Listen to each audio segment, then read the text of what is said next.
So I'd like to move us forward to the next part of our program, and in a moment our special guest Ian Golden will lead us through a discussion with local sustainability leaders, which I'm sure will help inspire us further on this journey towards a sustainable gateway and a sustainable future. Ian is the founding director of the Oxford Martin School at the University of Oxford and is a professor of globalization and development. The school brings together over 300 leading scholars in interdisciplinary teams to address critical global challenges. Ian's resume is quite tremendous, but to summarize some of it, he has a BA and a BSc from the University of Cape Town, an MSc from the London School of Economics, and an MA and doctorate from the University of Oxford. He's widely published, with over 50 articles and 19 books. Most recently, his books The Butterfly Defect, How Globalization Creates Systemic Risks and What to Do About It, and another book, Is the Planet Full? From 1996 to 2001, he was Chief Executive and Managing Director of the Development Bank of South Africa and served as an advisor to President Nelson Mandela. As Vice President of the World Bank from 2003 to 2006, and prior to that, the bank's Director of Development Policy from 2001 to 2003, he served on the World Bank's senior management team and led the bank's collaboration with the United Nations and other partners, as well as with key countries. As Director of Development Policy, he played a pivotal role in the research and strategy agenda of the bank. He's received wide recognition for his contributions to development and research, including having been knighted by the French government and nominated a Global Leader of Tomorrow by the World Economic Forum.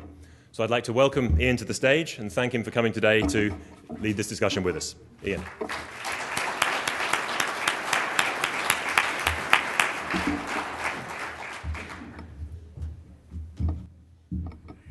Thank you very much, Robin. It's an enormous pleasure to be in Vancouver, this absolutely magnificent city, and to have had the opportunity to spend the weekend here in such a wonderful time, not least with the Canadian victory over Swiss. I'm sorry to any Swiss in the room. So the interesting game, of course, will be if we play Canada next time, and I think our allegiances might not necessarily be in the same spot then, but fantastic to see women's sport and Canada doing so well. I'm excited about the future of Vancouver and the port, having looked at the scenarios and absorbed myself in recent weeks in the scenario and other work that's been engaged in. It's by thinking deeply about the future, bringing key stakeholders in, and ensuring that one makes the necessary investments in a timely manner that one shapes the future. And it's really with that foresight that I feel optimistic about the prospects for this extraordinarily wonderful country, and particularly for Vancouver and its port. We're very fortunate today to have a panel, which I will shortly introduce, which brings together two of the biggest groups in many of the transport logistics groups, Cspan, the City of Vancouver's airports, and of course one of the big users in terms of particularly the minerals and energy area. So it's with great anticipation that I look forward to moderating this panel. We have with us Craig Richmond, the President and Chief Executive Officer of Vancouver Airport Authority. What's remarkable about Craig and also about Jonathan Whitworth, the Chief Executive Officer of Cspan, is they not only run operations, they've been there and done it. So Craig, before running airports, was a fighter pilot. He knows how to fly, I'm sure, at higher speed than gets me here. And Jonathan Whitworth was a sailor for 6 years as chief mate on many of the big boats and still holds a chief mate's license. So I'm deeply impressed by that, not only run things, but can actually do things as well, which many of us don't find easy to do. Craig is the chief executive and has been for about 2 years. He has played many leadership roles in airport businesses. He's run airport operations in England, in Cyprus, and Bahamas before coming back to Vancouver and will be able to share with us the vision of the airport. Our second panelist will be Marcia Smith, who's the Senior Vice President of Sustainability and External Affairs for the Tech Resources Group, which I'm sure you know is Canada's largest diversified mining group, working in copper, zinc, coal, and energy, and also with operations in many other places, including Chile and Peru, with 13 mines. Very active in the community, and many of you might also know her through her work in educating girls in the University of British Columbia, in many other areas. Jonathan Whitworth, the Chief Executive Officer of Cspan. I saw many of his barges and other tugs going by as I ran around the seawall twice this weekend. Brings together a very large marine organization with transport, ferrying, bunkering, shipbuilding, and many, many other different operations that he no doubt will introduce us to. In addition to running this, I mentioned that he's been a chief mate and maintains a captain's license and has over many years been a leader in thinking about the future of these transport systems. It's with great pleasure that I welcome them to the podium.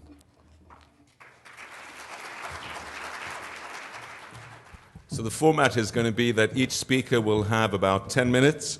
There are cards on your table, so please do make a note of questions that might be on your mind. We will then take the time up on the panel till the break. I want you to think about the questions you might want to pose and discuss them amongst yourselves over the break. And when we come back, we'll have a good amount of time to engage with the panel on the issues that they raise. Craig, you have the floor. Thank you. Could you pass me that clicker? Well, good morning. Bonjour tout le monde. Ni hao. Thanks, Ian, and thank you very much, Robin, for inviting me. As he said, I'm the CEO of the Vancouver Airport Authority. I'm also a huge fan of the Port of Vancouver and have been my whole life.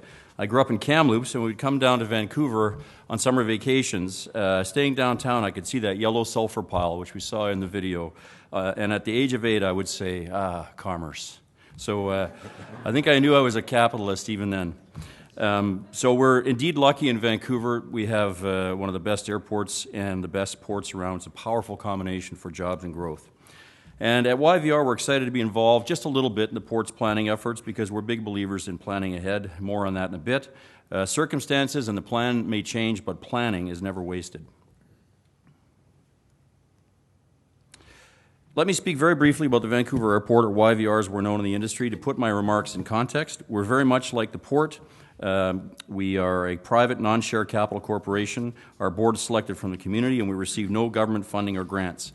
Been around since 1992, and we're doing okay. This won't sound humble at all, but what the heck? We've been named the best airport in North America. According to Skytrax, we're one of Canada's safest employers and a dream employer here in BC. Like anybody or any organization, we love to win awards. I mean, who wouldn't? But we don't take them too seriously.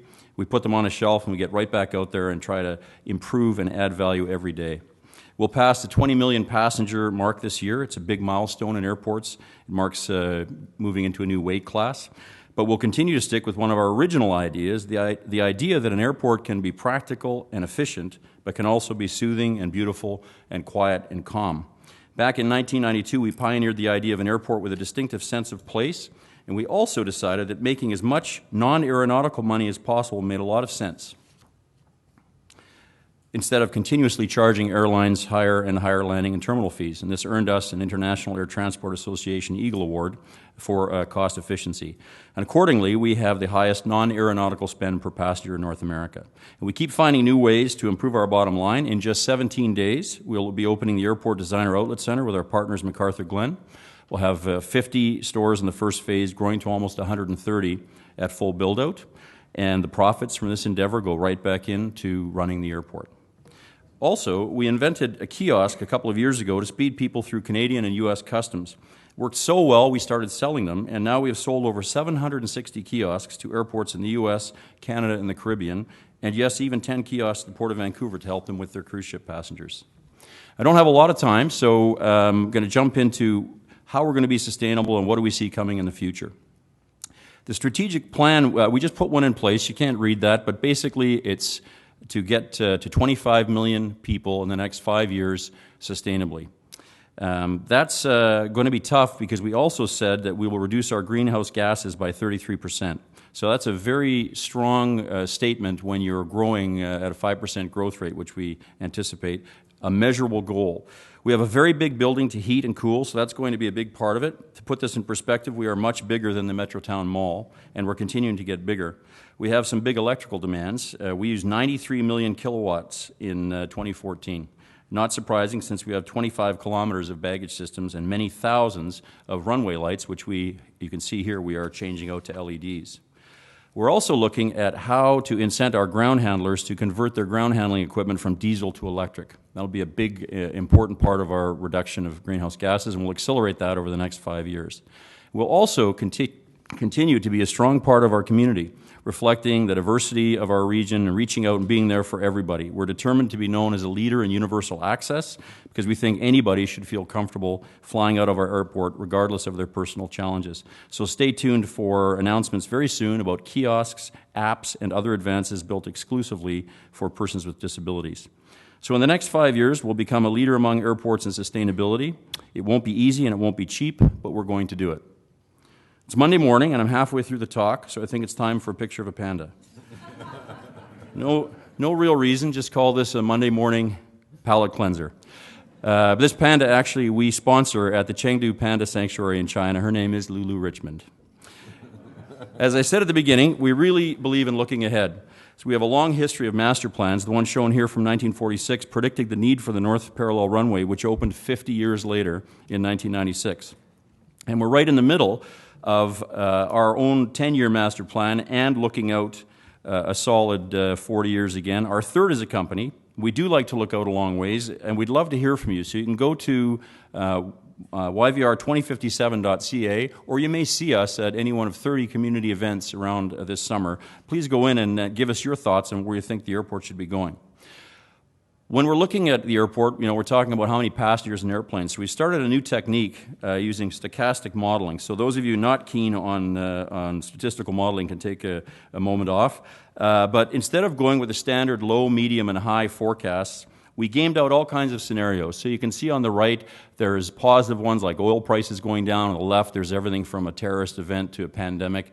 And they have probabilities. And then we run a whole pile of Monte Carlo simulations to get a range. So you can see this is just 20 of 10,000 runs, and it looks a lot more jagged and crazy and much more realistic than the standard probabilities. And when you push them all out, you see the forecast range there shows about 31 million passengers by 2035. Now we're pushing on that, and you can see at 2020, 25 is at the extreme high end, so our goal of 5 million passengers is only 5% probability, but the board does like to push us, so that's what we're going for. And that's based on 10,000 runs. Same thing for movements or takeoffs and landings. And you can see, again, it's a wide range of possible outcomes, and that came up with this. So the most likely is that out in 2035, we would have 324,000 takeoffs and landings, which is exactly the same amount we had in 1999, which is a really good thing because we've actually grown by 6 million passengers, and we've reduced the number of takeoffs and landings. So that's perfect. More jobs, more growth, less emission, and less noise. So looking out 2050, always a bit of a wild-ass guess. If I could really look into the future with certainty, I would probably not be here. I'd most likely be on a 300-foot yacht in the Mediterranean.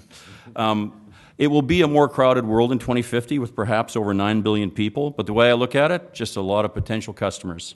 It's also likely the average age will be older, and so we better get better at universal access. So from the world's first commercial flight in 1914 to 32 million flights a year, commercial aviation's shown remarkable growth. If we were here 10 years ago, we would have been talking, we were worried about things like video conferencing. Today, millions use Skype, Uvu, Tango, FaceTime, and yet air traffic just continues to grow. At the Paris Air Show last week, there were 752 orders worth some $107 billion, and Airbus thinks there will be a requirement for another 32,000 commercial jets in the next 40 years. So this growth has also occurred sustainably because over the past 40 years, the fuel burn and the noise has gone down 70%. So let's just talk about the future. Large aircraft, here's the 747-800 and the A380, they're not doing so well. In fact, the orders for those two jets last year were zero. What we're really seeing is a move towards much more fuel-efficient twin-engine jets like the 777 or the 330 or the new A350, and some of you would already have flown on the 787. Just remarkably lovely aircraft to fly. Will that always be the case? Probably not, but the next 10 years we're certainly going to see a lot more of those aircraft in Vancouver. And in the future, speed may come back in two ways. I really do think there is a market for a supersonic business jet, especially across the Atlantic, across the Pacific. That's quite likely. And ever since Concorde went away, people have been thinking, is there room for a supersonic airliner? The problem here is not technology. The problem here is, will people pay for that excess speed? So far, they haven't, but you never know what could happen in the future. And I actually think it's very likely we might see a different speed in the future. I think rigid airships have a real future. And probably not for business travel, but a rigid airship, and I would stress filled with helium, such as this one proposed by Dassault, could make it to between Vancouver and London in about 48 hours. Now, that might seem like a long time if you think about being strapped into a seat, but you wouldn't be strapped into a seat. You could go to the fitness room. It'd just be like a cruise ship. You could go dancing, go to a nightclub, and you could sleep for 8 hours.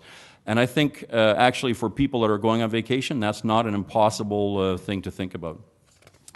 Just going on very quickly, sustainability become very, very important. And I was actually at the December visioning session with the port, and Dr. Walter Morita said that future generations will wonder that we use petroleum for anything other than air travel because it has the best bang for the buck. I think biofuel is going to be huge as well. So an airport of the future, I'm sorry, that's YVR. Airport of the future could look something like that, and it has all the functions that we're used to. You have to have a place for people to congregate and get on airplanes. But what I really think is going to happen is we're going to get better at processing. This is actually a test where you basically get scanned for your boarding pass, security, and everything in one walk down a corridor. And I think actually in the future you could get dropped off with an automatic car, walk through the airport, and by the time you get down to your gate, all of that has happened. You just have to drop your bag off. We could almost do that now. I think that's coming. Finally, this is also from Airbus. You'll note where Vancouver is there, we will become one of aviation's mega cities in the next 30 years. So connecting up to 91 other aviation mega cities in the world, and I think that's a very powerful statement for the future of Vancouver. So if I had to sum up the future for YVR, I would say it in two words: sustainable growth. We'll continue to do our best for the people of BC to bring jobs and economic opportunity, and we'll continue to do it in a way that hopefully makes everybody proud. So thanks for listening to my thoughts on the next 35 years in aviation. Look forward to your questions. Thanks very much, Craig, and thanks for...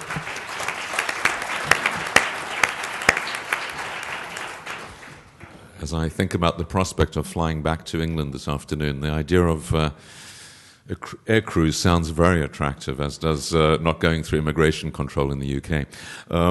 So lots of stimulating issues and images there. So do recall those. We'll come back to discussing them shortly. Marcia. Thank you. You passed me that. Thank you very much.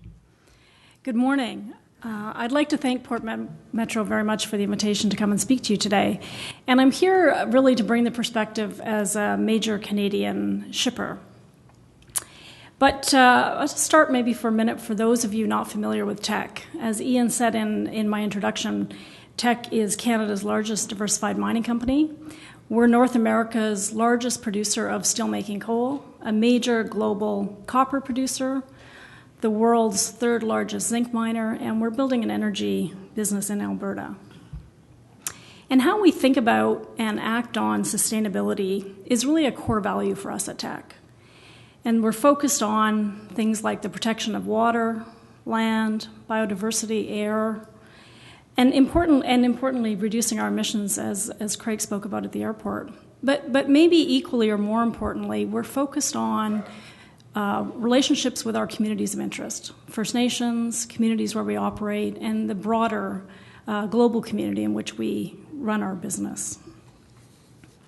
We have a major presence here in British Columbia with over 7,500 employees at our 11 active operations and projects, as well as through our exploration activities and at our head office here in Vancouver. As Canada's largest single rail user, We're CP's biggest customer in the country, and we're a major user of Port Metro, Vancouver Wharves, Ridley Terminals, and we're part owner of Neptune Terminals in North Vancouver. We're a significant gateway user. In fact, most of the products that we produce here in Canada find their way to Vancouver's Lower Mainland before they get shipped off to customers around the world. And I'm talking about 27 million tons of our products passing through the gateway in a single year. And close to 60% of those products are going to our key markets in Asia, China, Japan, South Korea, where our customers continue to have demand for the products that we produce, steelmaking coal, copper, and zinc, products that are needed to build modern societies. I was excited looking at Craig's pictures of the airport because I can see lots of steel needed in the future. And that's what I want to focus on today. When we think about our products coming through the gateway, we've accounted for over 20% of BC's total exports. And so when we think about the importance of the gateway for shippers like us, I can't say more strongly how important an efficient and effective gateway is for us to get our products to our global markets. Shippers, terminal operators, railways, unions, governments, First Nations, others, we can all come together to ensure that we have a world-class transportation and infrastructure hub here. Because at the end of the day, for us, it's really about how can we all align our interests? How can we work collaboratively to best position both Canada and each other for success on the global stage? In short, it's about how we can ensure collectively that we act on the incredible opportunity that we have through the Canada's Pacific Gateway. So what does opportunity look like for Teck? How does the Pacific Gateway factor into our long-term planning? Well, we've been operating for over 100 years, and our investment strategy during that time has been to focus on long-life assets in stable jurisdictions. It's really that simple for us. And we have long viewed British Columbia, Alberta, Canada as an ideal location for business investment. And our long-term outlook is positive. We have long-life assets in this country, assets that we can mine for the next 100 years. And combined with global demand for the products we produce, we think the future is bright. Having said that, and as most of you are likely aware, our sector is cyclical. Despite our positive long-term outlook, there is no doubt that we are facing challenging market conditions today for many of the commodities that we produce. And whether it's slowdowns in key markets like China or oversupply driving down commodity prices, many of the reasons that we face these challenges are out of our control. In a business of extremely tight margins, intense competition from global competitors, from countries like Australia, even in good times, the slightest competitive advantage in our supply chain matters. Efficiency in our supply chain can make or break many in our industry.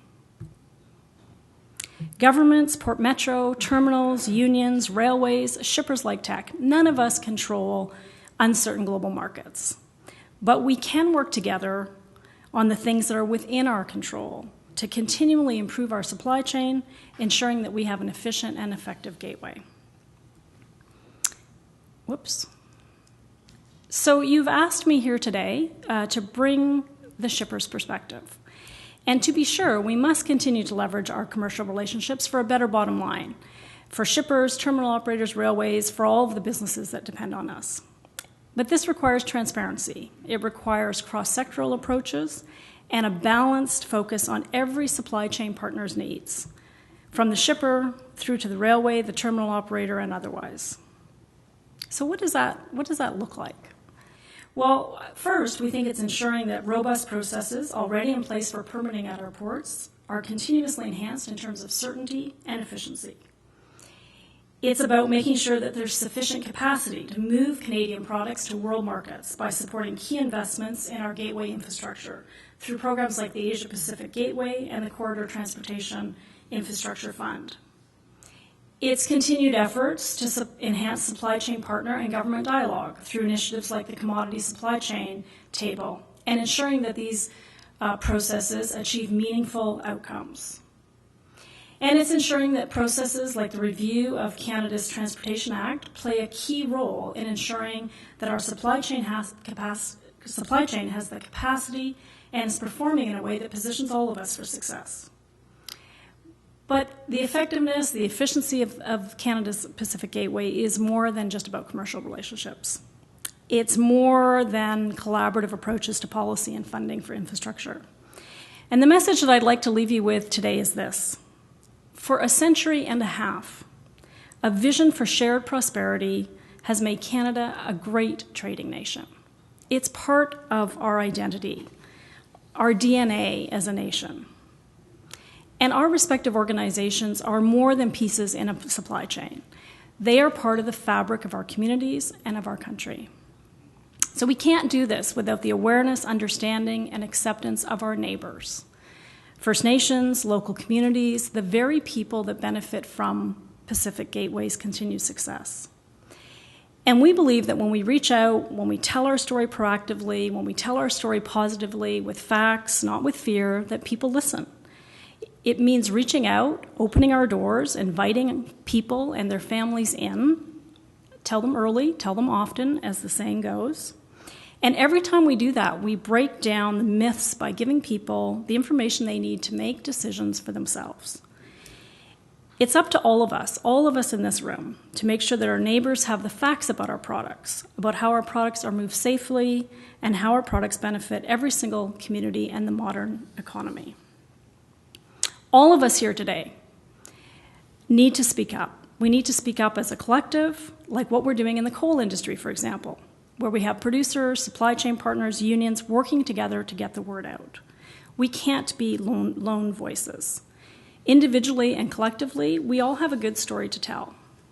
Take steelmaking coal mined by Teck.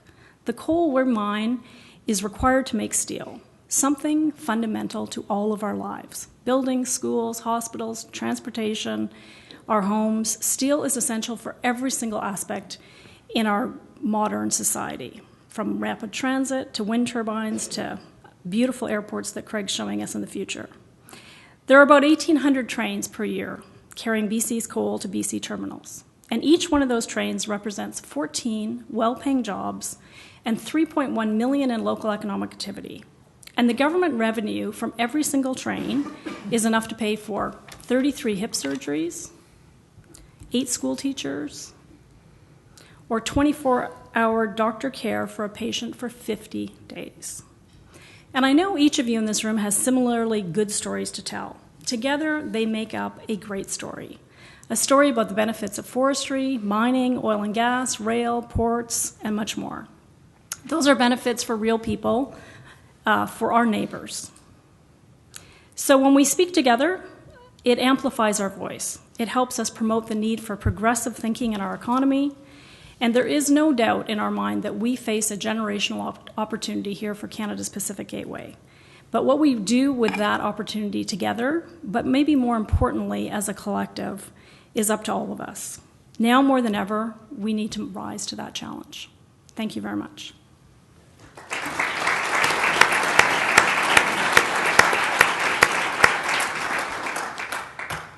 Thank you very much, Marcia, for that extremely clear introduction to not only how important you are, over 20% of BC's exports, biggest user of many transport systems, but also everything that we consume, from our bicycles to all the other steel, to our buildings. And plenty of really important points that I'm sure we'll follow up on about how we collaborate, ensure transparency and engagement to achieve these objectives. So thank you. Jonathan. Thank you, and good morning, everybody. And also thank you to Port Metro Vancouver, not only for today's invitation, but also this journey you've taken everybody on the Port 2050. You know, too many companies and associations kind of get wallowed in the past and even great stories of the past, and I'll share one real quickly in a second. And some companies get stuck in the today because we're so busy in today. very few take the time to look out in the future, and you've spent a tremendous amount of energy and time in that in the Port Metro, and I think it's well served, so I commend you for that. So Cspan and kind of what we see and what we're looking at. So when I was asked about the panel, it made me think in the same tune before we look forward, look back. So Cspan is a company that's been around for just short of 130 years next year, 129. So boats and barges, and I was very glad that Ian was able to see a few of those on his jog this weekend, so that's good. We call those floating billboards. But we have been a fabric of British Columbia and the transportation and logistics business for many, many years. But that's the past. So what I thought would be interesting was to kind of look through the next 35 years through the lens of somebody in the logistics and transportation business. And some of the things that we think about and have been thinking about came down to two big areas: LNG and the wonderful world of shipbuilding. So let's talk about each one of those. LNG is a natural resource first. Disclaimer, I do not work for the province, and I do not work for an oil and gas industry. All right? So that I am biased in my point of view because I do believe, as part of a vendor in that chain, that it is the future, but I have not as much skin in the game as some as others. So as many of you know in this room, there's over 12 LNG terminals and pipeline projects already on the tap. Many of them in approaching FID type of decisions, and it's multi-billion dollars worth of projects. In my humble opinion, and this is just Jonathan speaking, I believe in the next 10 years we're going to see actual 3 of these facilities or terminals come to fruition. I'll let you think about which 3 those may be, and maybe we can talk about that later. But 3 and 2 pipelines, I personally think is what's doable in the next 10 years. It's a game-changing opportunity for Canada. This is the type of business that is good for the resource industry, which is obvious, but this is good for everybody. This is the one thing that I think some of the leading proponents of the LNG business have been doing a very good job of advertising. It has the ability to create almost a new gold rush within British Columbia. It's incredibly exciting, and we see it from our types of business. The requirements that we're being asked to bid on now are staggering.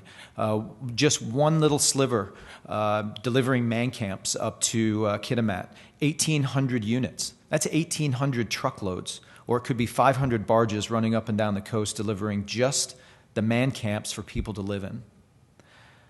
But I think we also have to be open and aware that there's also a flip side of all of this gold rush. We saw it in California in the 1800s. We've seen it in the Northwest Shelf in Australia in the last 10 years. It brings headaches. I thought that was about as generic as I could get, but it brings headaches. First and foremost, labor, labor, labor. You think there's a trade shortage now? Just wait. So all of the things that we're talking about at the provincial level about training and hiring and temporary foreign workers, they are literally just the first level of the onion that we're about to peel back. It is going to be tremendous. So everybody on this panel with tech or the airport that have trades, or anybody in this room, we will be affected by what's going on in the north. Cost of living, Northwest Shelf, Australia. In the last decade, you've seen housing in the Northwest Shelf triple. So that's not surprising, but when you look at the housing prices here already in British Columbia, could you imagine tripling from where they are now? Cost of living for just general purchases doubling, salaries over doubling. There's captains that work on supply vessels in the Northwest Shelf earning 300,000 Australian dollars a year. That's coming. That is coming. It's part of the good news. There comes a difficult side of it. Those men and women that will be working in these trades are going to get paid very well. The support staff, the folks that work at Tim Hortons, well, I call that the Fort McMurray effect. We're going to see a difficulty in how all of this operations and all these good things that are going to come from LNG will play out. You'll see man camps. You'll see people flying in and out. So, Craig, you'll like that. Flying in and out to do this work up in the north. It's going to be a very exciting time, but I'm pushing almost every speech that I make about warning folks of start thinking now. Start thinking, if you own a trucking company, how are you going to get mechanics to service those trucks? How are you going to buy and replace new tires? It's going to be very difficult. But with the sustainability theme that we've been talking about already, I also thought about the other side of LNG. It's a clean energy source. And thankfully, we have an abundance of it here in British Columbia. And one of the areas that we see that it's going to be a huge push is actually going to be in propulsion, the push of the vessels themselves. We've already seen announcements of 2 new projects that will be LNG, including one of our own. This is a Cspan ferry. We cut steel on this first vessel on Monday. As I'll speak about in a minute, our shipyards are full, so we're building this ship in Turkey. That will be delivered here in less than 18 months. Her sister ship will come 3 months after that, and probably 6 months after that we'll start construction of 3 more. She'll be dual fuel, LNG, marine diesel, and hybrid battery. That is clean. This is the beginning. This is an LNG propulsed tug.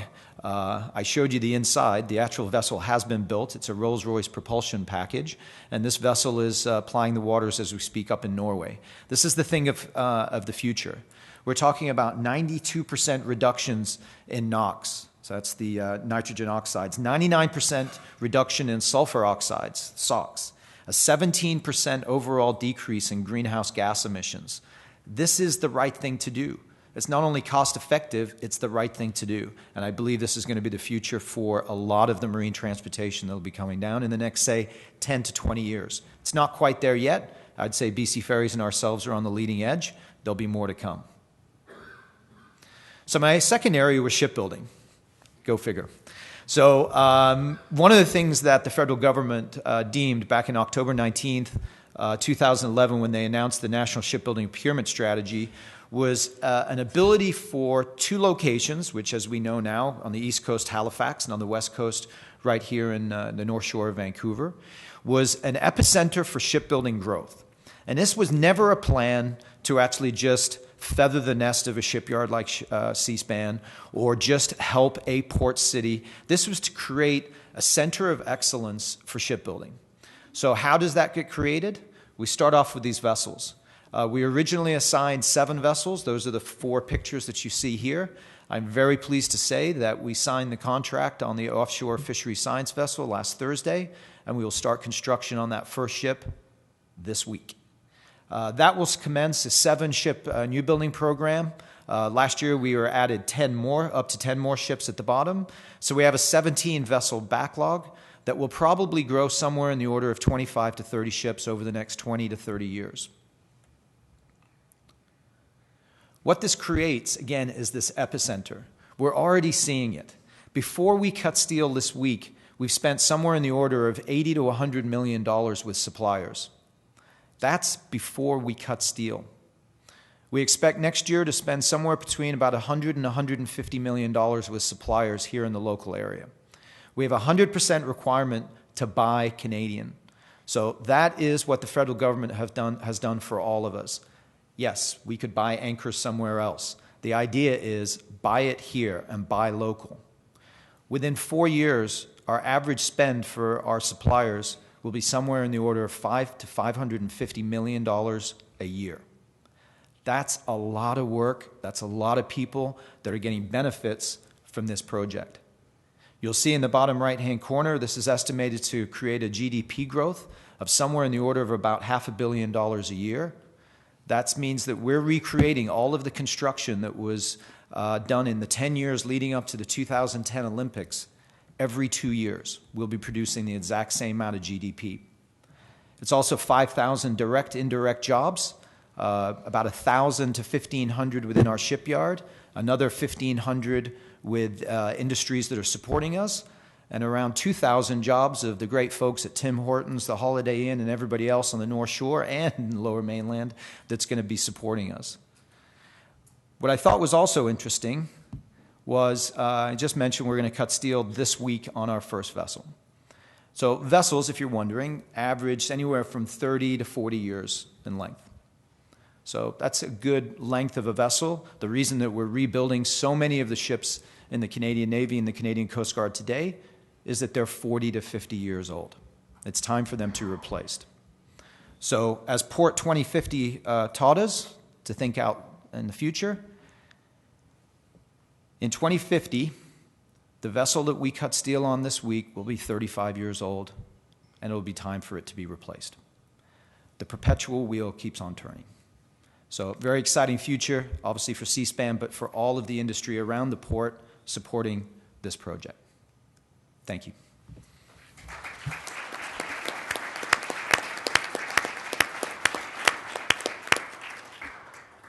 Okay, I want to thank the panel, and Jonathan, that was really, really inspiring as well, thinking about the future of LNG, and I guess it's time to buy property, right? And employ people fast, and reskill, and of course of shipbuilding. We exactly on time, so do have a short break. Be back here in 15 minutes, ready to go again. Fill in the cards on your table if you'd like to. You'll also be able to put your hands up. There'll be a roving mic. The cards will be collected, and plenty to think about and talk about with the panel and each other. But some of my takeaways were from Craig, the emphasis on technological change, the risk work and scenario work that he's done, this incredible series of different options, not a big growth in volume, but big growths in the composition and the size, volume of flights, but composition of what they entail. So lots more people, and the diversification of sources of income amongst the striking features. Marcia, the emphasis on the great significance of these different sectors, very long-term investments, of course, when you build a mine, absolutely central to the economy of this region, not least the port and other systems, and again, big need for engagement with communities to ensure that these are sustainable over the long term. A theme too, which was picked up by Jonathan, I hadn't really understood the scale of the LNG potential and its implications for everything from labor markets to employment markets more broadly, spillovers into housing markets, and of course the very significant shipbuilding. So huge amount for us to talk about. Please be back here ready to go in 15 minutes. Thanks very much.